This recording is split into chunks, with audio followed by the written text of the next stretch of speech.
অবৈধ বাংলাদেশি শিক্ষার্থীদের শনাক্ত করতে ও তাদের জন্ম সনদ ইস্যু না করতে দিল্লির সব স্কুলকে নির্দেশনা দিয়েছে দিল্লি পৌর কর্পোরেশন। আজ শনিবার ইন্ডিয়া টুডের এক প্রতিবেদনে এই তথ্য জানানো হয়েছে।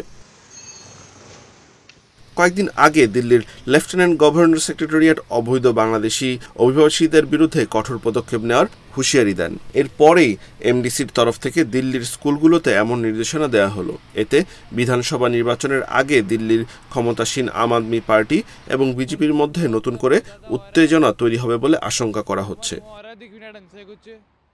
ইন্ডিয়া টুডে জানিয়েছে, অবৈধ বাংলাদেশি শিক্ষার্থীদের শনাক্ত করা ছাড়াও দিল্লির প্রতিটি জোনে অবৈধ বাংলাদেশি অভিবাসীদের কথিত দখলকৃত এলাকা খালি করার নির্দেশ দিয়েছে এমসিডি।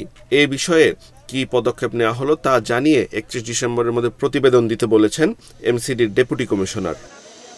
ডেপুটি কমিশনারের আদেশে বলা হয়েছে, দিল্লির স্কুলগুলোতে অবৈধ বাংলাদেশি শিক্ষার্থীদের শনাক্ত করতে এবং প্রতিরোধমূলক ব্যবস্থা নিতে প্রয়োজনীয় পদক্ষেপ নেবে শিক্ষা বিভাগ। এজন্য পৌর স্কুলগুলোতে অভিযান চালানোর অনুরোধ করেছেন এমসিডির ডেপুটি কমিশনার। এমসিডির এই নির্দেশনার ব্যাপারে তীব্র প্রতিক্রিয়া জানিয়েছেন আম আদমি পার্টির এমপি সঞ্জয় সিং।